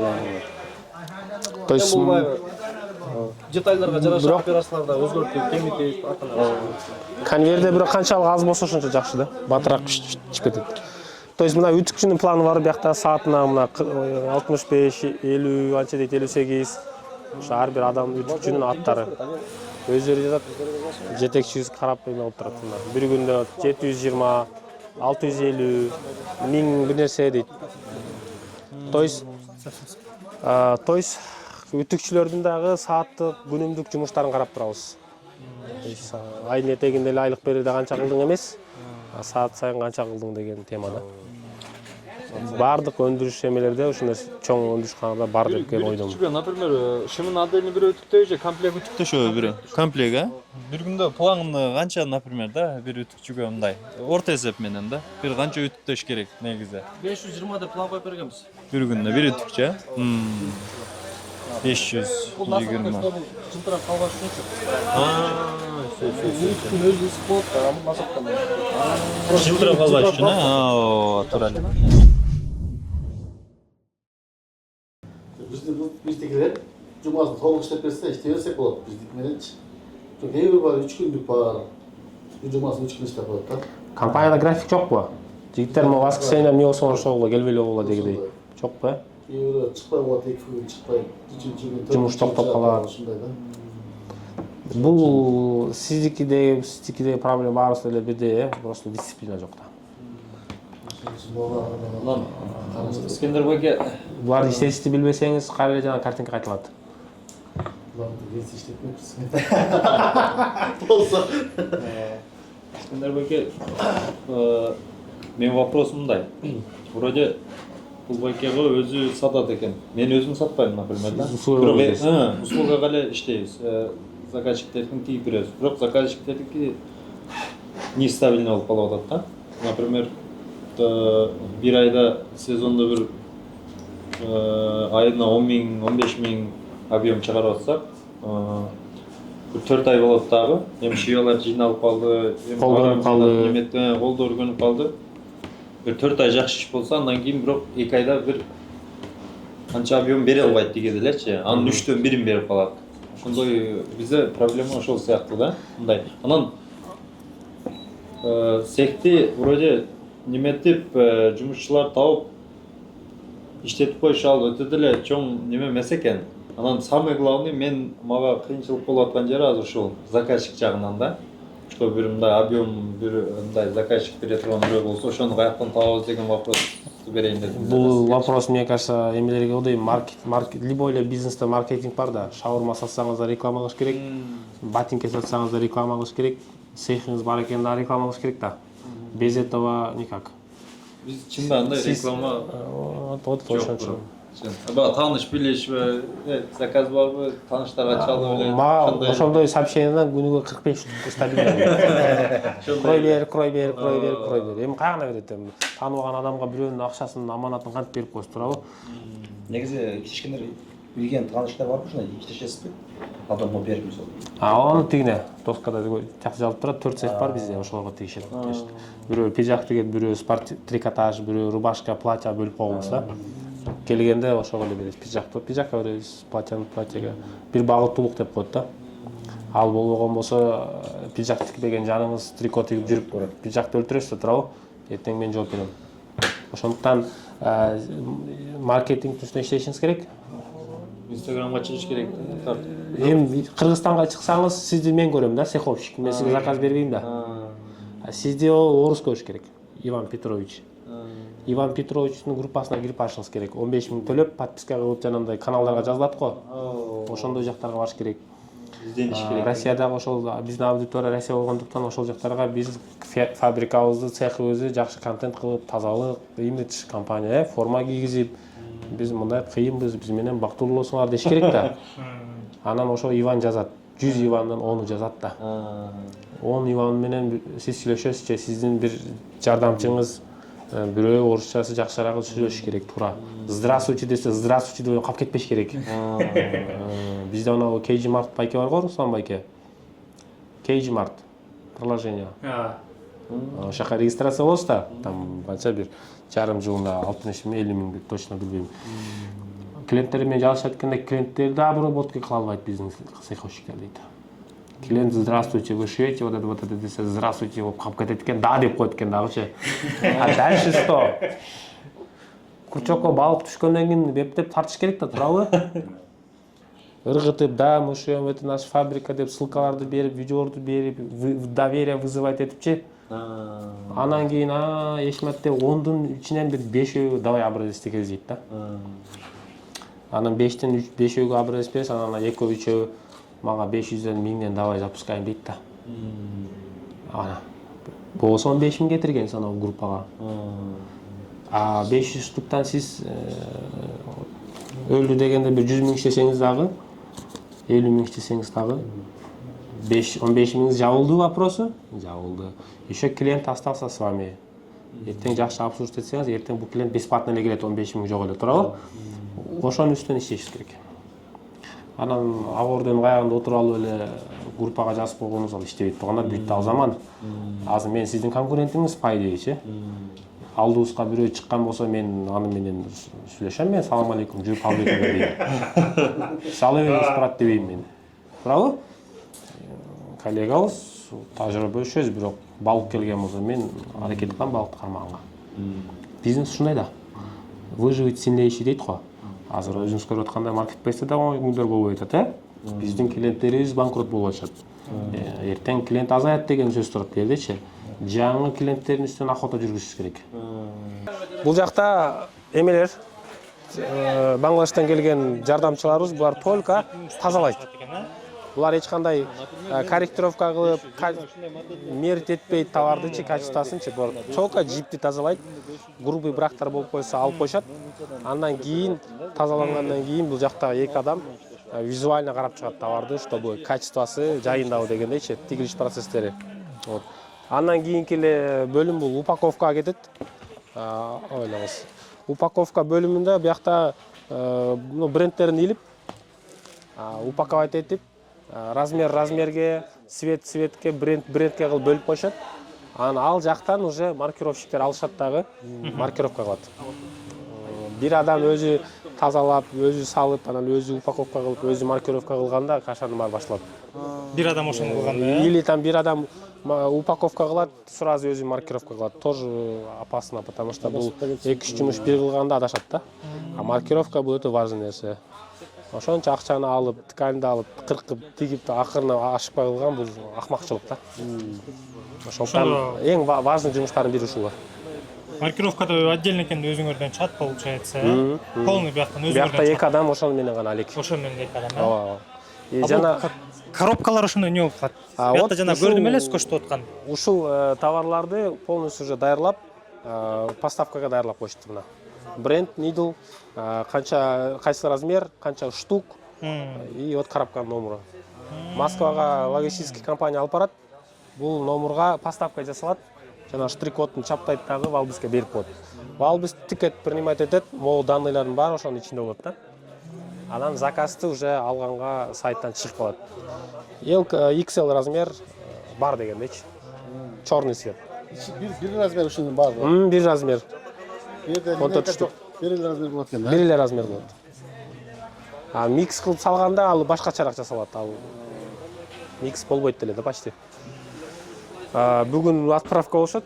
Жана тиякта айткандай, ар бир кылып аткан жиптерди кыркып аткан адам, упаковка кылып аткандар бияка жазышат. Бир күндүк жумушу мына 129, 180, 130 депчи. То есть бул жерден жазышат. Бул көрүнүктүү доска, а так өздөрүнүн ар бир отделдин журналы бар. Журналга толтурушат. Бир күндө биз эмне жумуш кылдык дегендичи. Айды жума сайын бизде отчеттор болот. Могу жумада канча миң крой кыркылды, мисалычы. Бул эмес го дейм. Канча миң штук товар тигилди, канча миң упаковка болду, канча миң отправка болду. Сиграть этип турабыз да. Эми ушуну биз электронно кылайлы деп атабыз. Система бар экен, фабрикалар иштешет экен көбүнчөчү. Ар бир этап фиксировать этиле берет экен. То есть товар кайда турганын билебиз да. 3000 штук линияда жатат, 5000 штук үтүктө жатат дегендейчи. Отслеживание товарного пути деп нерсе деп коет экен. То есть карап турабыз. И канчасы чыгып кетип атат цехтенчи. Азыр эми бул эме болуп атпайбы? Кагаз болуп атпайбы мына монтип жазышыпчы.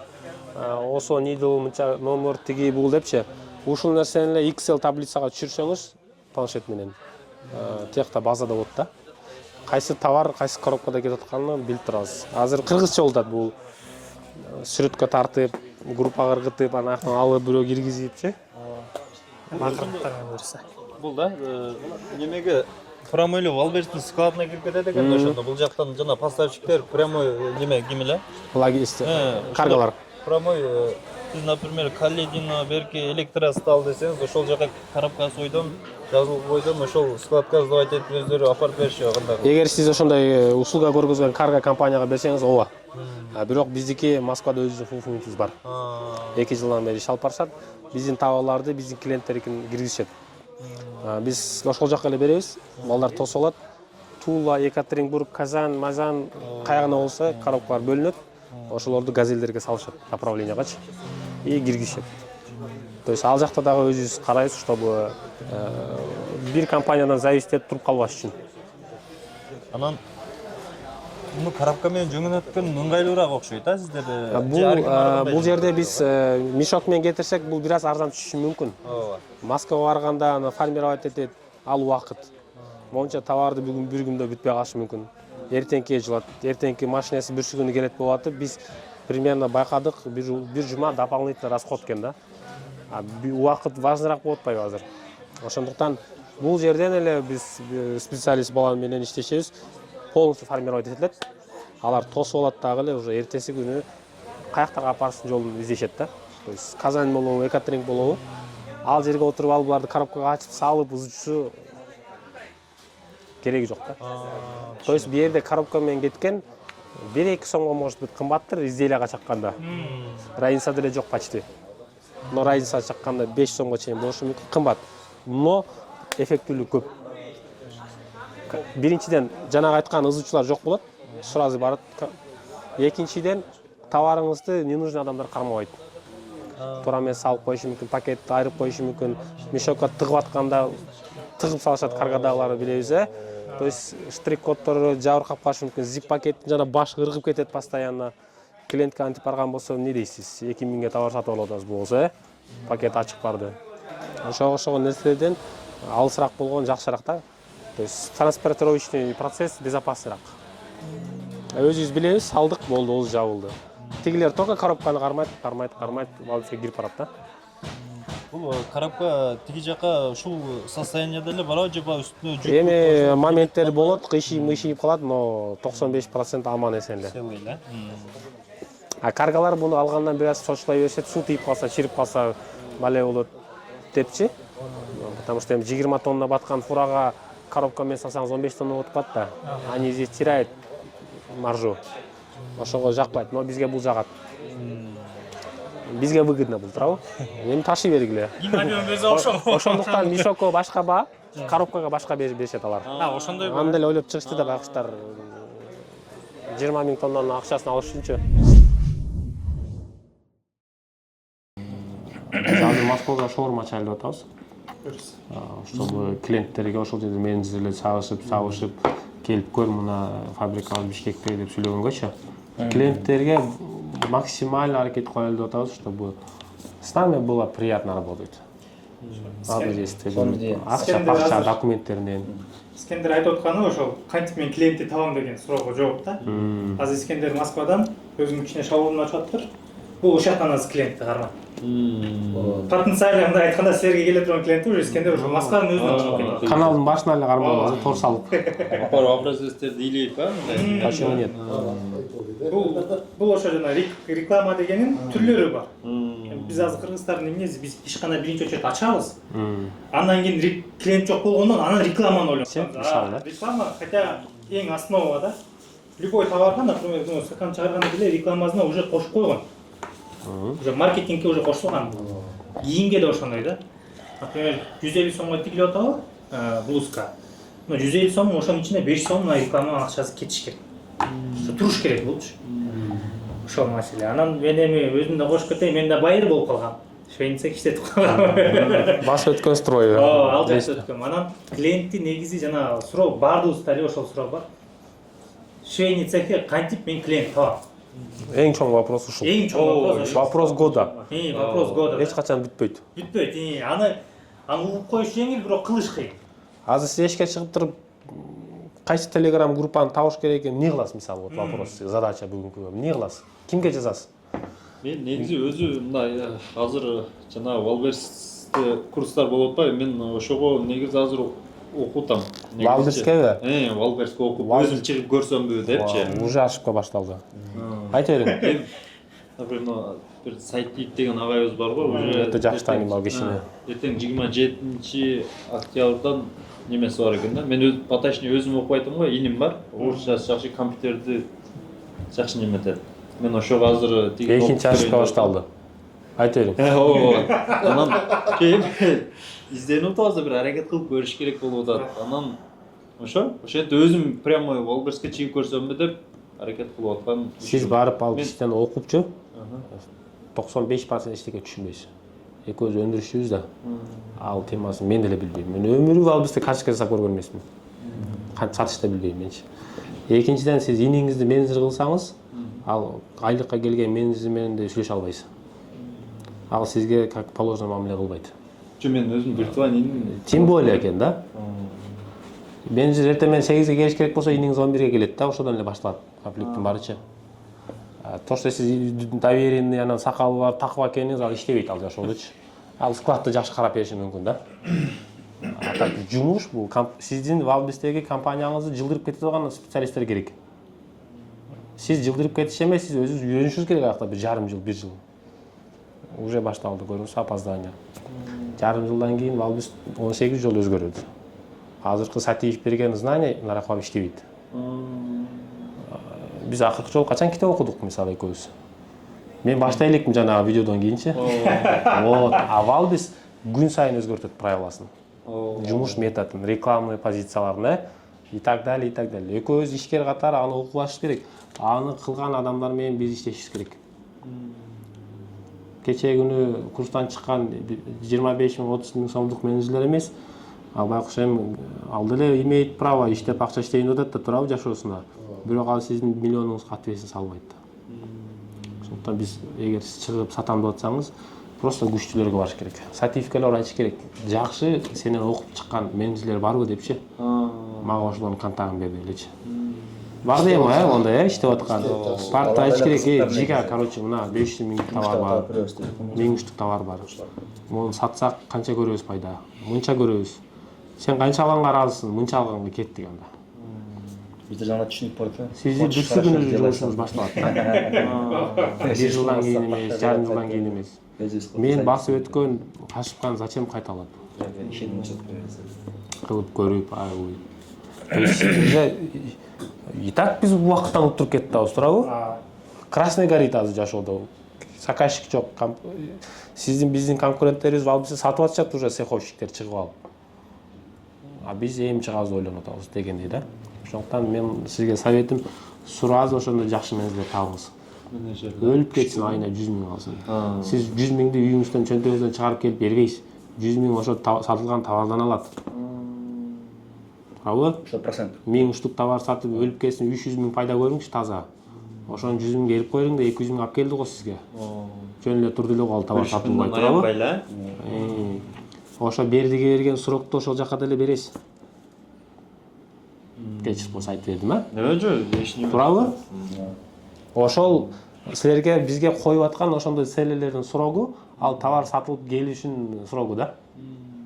Ошону өзүңүз сатпайсызбы деген вопрос да. 100 сом эмес, 300 сом көрсө болот дегендей.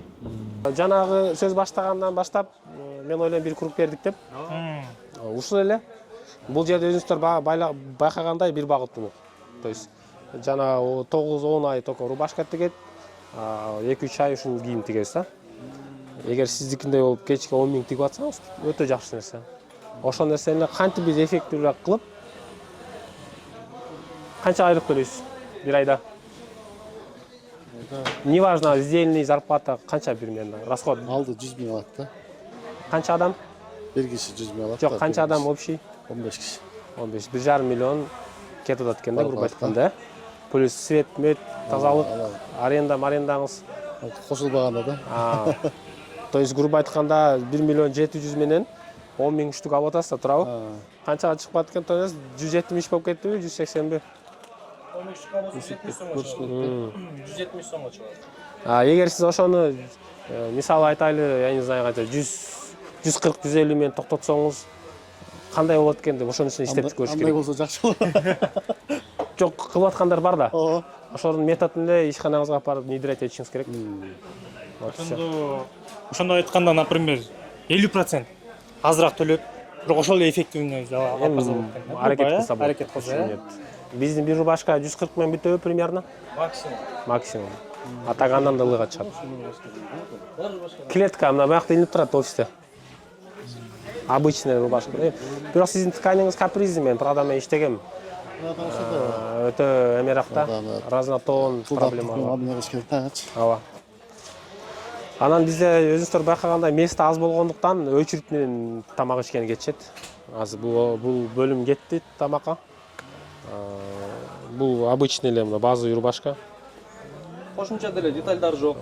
Бир эле карман, кокеткасы жок. Вот чистый доем болгон бардыгычы. Основной биз ушул жумуш кылабыз. Анан көбү бизди рубашка тигет экен деп таанышат да. Но бул азыркы учурда как бы немаржинальный продукттардын арасына кетип атат. Ошондуктан биз сегменттерибизди өзгөртөлү деп атабыз. Бул ошондо канча сомго чыгып калат? 140 заработал, пол тигилип бүтүшү. Bunun içinde bardığı girgen musurga çeyin. Canında. Bizdikine ne köntige kapı karanlık. Biz bunda tikemiz de bunda da tikemiz yok. Biz doğru rakta olsa gerek. Bu doğru bu. Doğru rakta. Эгер конвейер болбосо оор эле болот. Ооба. А бул негизи бирок эң жөнөкөй, эң простой, эң хронометражы аз рубашка да.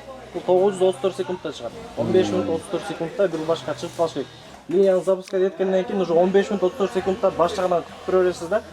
Чыгыш керек депчи. Бирок ошого жараша адамдарды бөлүштүрүп коюш керек болот да. Канча киши керек. Мында мисалы бизде Рауф деген бала только жака тигет да. Только жака тигет, бул жака 55 секундта чыгат. А этегин чыгарган киши болсо грубо 55 секундта чыгат. Болду. Ошо 55 секундтун ичинде уже бирден рубашка чыгып турат деген нерсе болот. 18 киши тиккен болсо, например, операциялар 20 секунд. Бул жерде 24 операция бар, общий операциясычы. 55 секундта бул жака тигет, 55 секундта бирөө манжет жасайт, 55 секундта бирөө боковой жабат, ошентип отуруп 18 кишиден 55 секундта бирден рубашка корзинкага түшүп турат да. Ошондой баягы жана номер один вопроско токтолуп калдык ошо. Заказ беле? Заказчикти каяктан табабыз деген суроо. Ошондо биринчи маселе мынакей Искендер айткандай эле Москвага чыгыш керек. Заказ эми клиентибиз каякта? Азыркы учурда заказчик таап аткандар көпчүлүгү ушул байерлер аркылуу, ошондой жанагы группалар аркылуу таап иштеп атышат. Москвага барбай делечи. Кылса бул Москвага барыш керек, бул эми затратныйраак подход. Мисалы аренда төлөйсүз, бир менеджер отурат, ал айлык бар, ал гарантированный айына 150 000 теңге расход да. Аны көзөмөлдөп туруш керек. То есть оңойрагы жана айтып аткандай эле группалар, соцсеттерди алып баруу, ошондой байерлер менен иштешүү дегендей да. Мына алдыбызда турган эле инструменттер дегендейчи. Вот. Эми заказчиктерди таппасак отура беребизби, эмне болот? Эмне методу бар табыштын? Вот. Менен иштешибиз керек да. Без этого иш болбойт. Эми может сиз соцсет алып бара алышыңыз мүмкүн. Бирок алып бара тургандар бар да. Байкелеп жүрбөй аппараттарды көтөрүп алып, ушундай жаш чыгандар бар, которые вот цехте өзү конкретно кылып тартып, өзүнүн жумушун билгендерчи соцсеттерге киргизишет. Это тоже работает. Мисалы, жана офшорсинг цехтер менен иштеп аткандар, алар 90% кыргыздар. Кыргыз селелер, цеховщиктер. Цехим жабылды, кыздар чогултпай эле коюн деп атам, но клиентим келип атат, эмне кылабыз депчи. Алып келип көрөлү, эгер баабыз туура келсе тигип коебуз. Жанагы эле правило $1 кошуп коебуз. Табы тиги биздин өнөктөш цехибизге берип коебуз. Алар билет мен $1 кошконумду. Мен билем бул моделден ал канча сом иштейт экенин. Всё. Ал жана мен айтып аткан маркетинг иштерди кыла албай атат, Может быть, ага убактысы жок. Биз аларды заказ менен камсыз кылабыз. Заказ каяктан келип атат? Мен келгиле тигип беребиз, ой деп орустар чакырган жокпуз. Инстаграмга чыгып мен аны нерсени айткан жокмун. Просто мен соцсет өндүрүшчү катары иш алып барганымды көргөзгөнгө эле адамдар кайрылып атат. Ошол запросты жаап атабыз. Жана сыртта айткандай эле ар бир айда, грубо айтканда 300 000, 500 000ге чейин таза киришет чөт именно эмеден, офшордон. Ошондой эле ушул менеджер өзүнүн процентин алат. Клиенттер менен сүйлөшөт. Мен жазат, мондай тигиш керек байке, кандай кылабыз депчи. Менеджерге кайрылгыла, образцтерди алып келгиле, эсептегиле, всё. Булар эсептеп, баасын айтып коет. Мына 500 сомго тигип беребиз. Туура келсе кеттик. Бангладеш система аяк-бияк бар. Болду всё. Доверие вызывать этиш керек. Ушул эле кийимди башкалар деле тиге алат да, бир эле биз эмес турабы? Но клиент кому будет доверять? Ошол адамга келет да. Ошондой доверительный лицо, маркетинг жүргүзүш керек. Сиз болсо сиздин ишканаңызда бирөө жүрүш керек.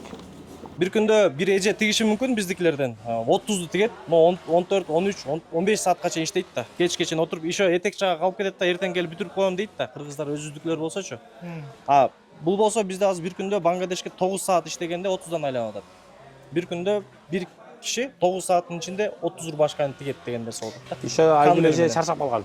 Бир жумадан кийин аны таппай калса да мүмкүн да. Ошондой болот да. Ошол разницалар бар. Изилдей берсек чыга берет. Биз билбеген. Бул жерден эле? Жанагы жүрбөй ак көйнөк. Ошонун да жанында бир экөөсү бар, алар да тигишет. Декалардан обработка. Удаленно эле иштеп чыкса баарын окшой эле. Азыр уже жана жүргөн кыз биздин дикачыбыз, өзүбүз лаборант команда чогултуп атабыз. Өзүбүз жасап, өзүбүз образ тигип, клиенттерге предлагать этели деп атабыз эми. Ана секрет. Привлечение клиентов. То есть интернетке кирсеңиз, жаңы мода тренд болуп аткандар бар го. Баары эле ошактан алат да. Эч ким ойлоп таап аткан жери жок турабы? Бизде кечиресиздер, мына адамдар көрүп туруп жаман көрүп калат да, силер Бангладештерди эле иштеп атасыңар, кыргыздарга лучше жумуш бербейсиңерби дегендер бар. Аябай жаман көрүп атат. Биз айтпайбыз, мисалы, мунун хронометражы 934 секунд болсо, муну Индияга алып битиресизби, Африкага алып битиресизби, алып битиресизби? Но ушул хронометраж эле чыгат. Биз айтпайбыз, Бангладештер жакшы тигет депчи. Просто бул жакта тигүүчүлөрдөн зависит этпейт атат. Бул өндүрүш жетекчилерден зависит этип турган нерсе да. Жумушту туура бөлүштүрүп бериш керек. Бактыгүл эже менен Махабат эжени, Айгүл эжени конвейерге отургузуп турупчу. Мына Рауфтун кылган жакасын тиктирген болсок, ошол эже деле ошончо тигет. Просто ошол нерсени түшүндүрүп берген адам жок болуп атат да биздечи. Булардын Пакистандар иштешкен жакшыбы же Бангладеш иштешкен жакшыбы? Булар эч ким жакшы. Көп эле айтып атышат Бангладештер депчи. Бангладештер сылгыраак, жумшагыраак. Бул тармакта көп жылдан бери иштегендер да көбүнчөчү. Пакистан туугандар бизге окшоп тоо жакты көрүп, кан көргөн, эт жеген элге окшойт. Гүргүрүраак экен, сал байке кой дейт экен да. Ошолорду дагы башка чыгарып аткан биз эле кайра. Байке мурун алар деле $400 келген пайды. Алардан келип содалашып, аягынан өтүп, биягынан өтсө биздикилер жибип кетип, изденүүгө отургузуп, алардычы неге деген 400дөн 10 адамдын 400 миңин бере албай атканын түшүнүп атат да. Изденүүгө берип койсом жана чынар эже окшоп эле тиккендиге төлөйм деп, булар бир айда $1000 тигип коюп атат да.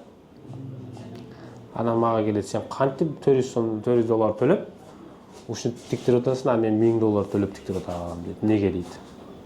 Неге дегенде сиз билбейсиз, келген эмессиз, уккан эмессиз, барган эмессиз. Эффективдүүлүк менен иштеш керек болчу.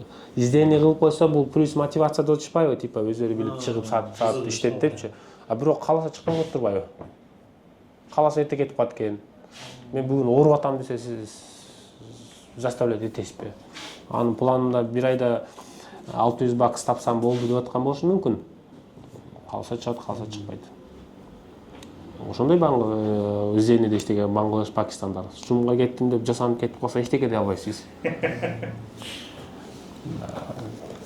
То есть кайра эле биз өндүрүшчүлөр кантип компаниянын ичиндеги правилаларды түзөбүз, кантип иш алып барабыз, ошолорду койбогон болсок иш болбойт. Биздин менеджерибиз Абдылет байке, клиенттердин баары ушул кишиде, тааныгыңыздар, коллегаларыбыз. Жакшы түшүнөт. Жакшы баа берсеңер, секонд клиенттерди апарат. Бул жак только ушул клиенттер менен. Өзүңөр билесиңер, клиенттер здравствуйден калып кетпешиз керек. Постоянно сүйлөшүп, ал-акыл сурашып. Анан мен каякта жашап, бул каякта жашат клиент менен. Обратная связь турчу. Заказ киргизерде кандай цехтин графиги бар да, нотатага бошойт. Ооба, естественно. Нотатага чейин боштоба. Мисалы азыр клиенттики тигилип атат. Ал жактан да возможность табабыз. Мисалы, допустим, силерки срочно отурган болсо, биз башка цехтердин арасынан караштырабыз, кайсынысы эртерээк бүтүп аткан болсо. То есть дагы 3-4 цех ошого жарайт да. Азыр сиздер кандай, мисалы, бир датадан бир датага план коесуздарбы, ошол 100% ошол датага чыгарып атасыздарбы же ошондой келип калдыңыздарбы? 1-2 күн. Срока өзгө алабыз. 4 күндө чыгартылган товар. Негизи бизде ана иштеп аткан цехтердин баардыгы бангладештер болуп атпайбы? Алар менен проблема негизи аз эле. Кайра эле жана проблема жетекчилеринде эле болуп калбасачы. То есть качество жактан спокойно да. Эгер сиз бирден чыгарып Жок, кыргыз цех эжелери менен иштейм десеңиз, биз сизге канчалык выгодно болсоңуз да заказ бербейбиз да. Мен сизге ишенем, жакшы кишисиз. Бирок чынара же сизди подвать этип коет да. Экөөбүздүн мамилебизге зыян тийип калат. Неге дегенде сиздин ишканаңыз сизди подвать этип турган деңгээлде дегендей да эми. Кечирип коесуз, бирок ошондой болуп атат азырчы. Айткан срока чыкпай калышы мүмкүн. А биз болсо посредникпиз да, даракка обещать этип алганбыз. Чынар эже төбөгө кетип калышы мүмкүн да. Ошондуктан эң чоң критерия бул Бангладеш болуш керек. Конвейери плюс-минус иштейт аларды эле. Изденүү төлөйбү, айлык төлөйбү, как бы особо бизди кызыктырбайт, но көбүндө эле айлык. И биз эле переживаем ушуларга заказ берели постоянно деп. Клиенттерди бул жактага кетирбей, сүйлөшүп, бааларын скидкага коюп. Мисалы азыркы тигилип аткан бул клиенттики. То есть өзүбүздө окошко болуп калса, киргизип коебуз.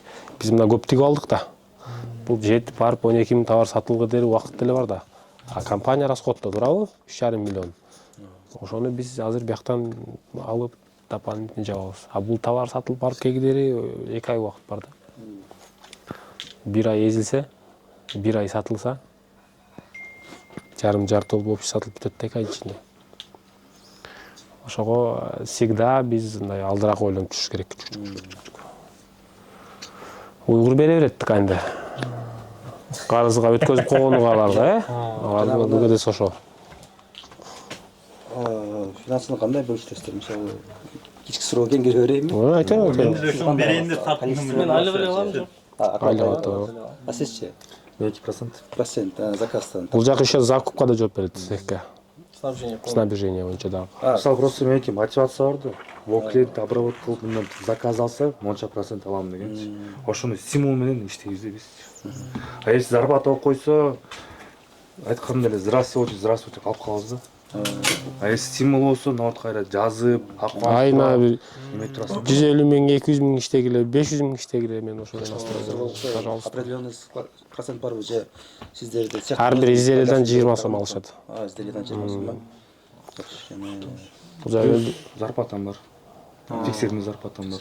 Анткени закуп кылып турабыз да. Ошон үчүн биз Закуп дегенде снабжение кылып турасыз. бул модельге көп нерсе кетпейт го. Майда чүйдөлөргө эле барабыз, а так основном поставщиктер менен буяктар иштейт. Эми азыр баалар телефон болуп калды го. Жазып коет, сала берет курьерден. Сендербек ошондо бухгалтер бар дедиңиз, как положение кимге кандай болсо ошол через бухгалтер отчет биринчи келип туруп общий акча бухгалтерге түшөт, анан кийин сизге буга деп жанагындай кандай болот? Биз анчалык ылдыйраак кире элекпиз финансы жактанчы. Акча кассага келет, бухгалтер айтат, монча миллион айлык беребиз, акчам көп боло. Аренда беребиз, светке төлөйбүз. Поехали эле. Анан көп эме бул кире элекпиз. Закуп сиз алып келип бересиз, анан бул жол бере башкалар кандай кыласыздар? Мисалы, если Кодоп туруп аласызбы одан тышкары же? бизге кассадан бөлүнөт акча. Катайын эме закупка дегенчи. Ошондон эле биз эми таксиге майдачууга алабыз. Бизде ишкерлерде эң чоң проблеманын бири бул акчаны закупщикке же брачкага берип жөнөтүштөн коркобуз да, туурабы? Эң чоң складтын ключун бербейбиз да, мындай айткандачы. Ошол коркунучту жеңе албай жүрүп өмүр бою өтүп кетебиз. 15 жылдан бери жүргөндөр ошолор. Өзү закупка барат, Lexus минип алса дагы, өзү тканды ташыйт, өзү каргага баргандар бар да, мен 2 жыл мурун көрүп таң калгам. 570-тин аркасына толтуруп алып, ошону курьерден салып берсең 350 сомго апарып коет го, туурабы? Эми ал мышлениянын проблемасы, бюджет акчада эмес проблемасы. Эми адилетке биз уктатып кетет, көп болсо 300 миңге. Туурабы? Түшүнөбүз, адилеткени башкачараак кылып алышыбыз керек экен кийин депчи. Бул киши уктатып кетсе эмне болуптур? 300 миңге байыт, но биз менен иштешпей калат дегендей да. Биз менен иштесе айына 100 миң, 200 миң, 500 миң алса, будущем өсүп, өзүгө да жакшы да, туурабы? Ошондуктан билбейм эмне кылыш керек да. Корксок коркуп отура беребиз да. Өзүм барыбына жетишем депчи. Клиенттерди жыйнап кетип калса деле мен макулмун. Эч коркпойбуз. Доверие болуп. Доверие болбосо иш болбойт да. Анан ошол мисалы сиз закуп кылып келдиңиз, отчетторду жаздыңыз, накладной.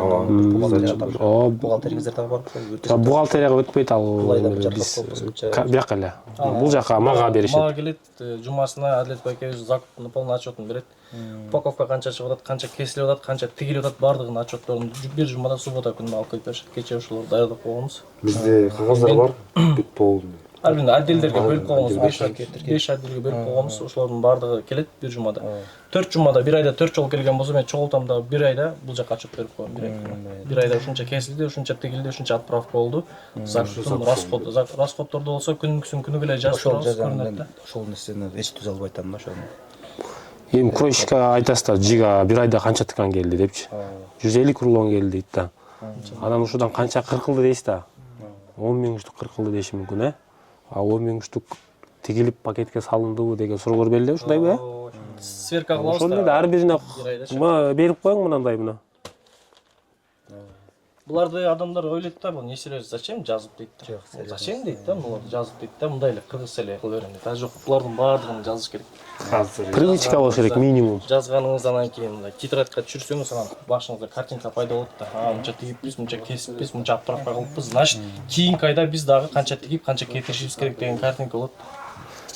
Жа 5 айда бөлгөндө Сиз го примерно айттыңыз 10 миң депчи. Кээ бирөө айта албайт. Билбейт да көп аны эсептебейт. Машинаны жүргүзүп койсо керек, 1,5 миң ага кеттим, 500 кеттиктим деп элечи.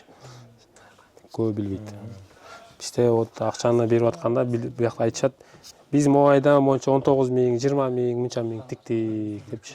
Анан ошо берилген акча менен алган товарды чачканыңызда, жана мен айтып аткан 140 чыгат, 210 чыгат, 190 чыгат, бир изделиянын тигилип кетип чыгып кетишичи. Мисалы, могу кийимди мисалы мен сизге берсем канча бир 260-300 сомго беришим мүмкүн да заработучу. Туурабы? Биз биякта тиктирсек бул 190-180ге чыгып кетип атат деген мисал да. Биз там 50-60 сом $1 тегерегинде эконом кылып калтабыз. Айына 20 миң тигилет.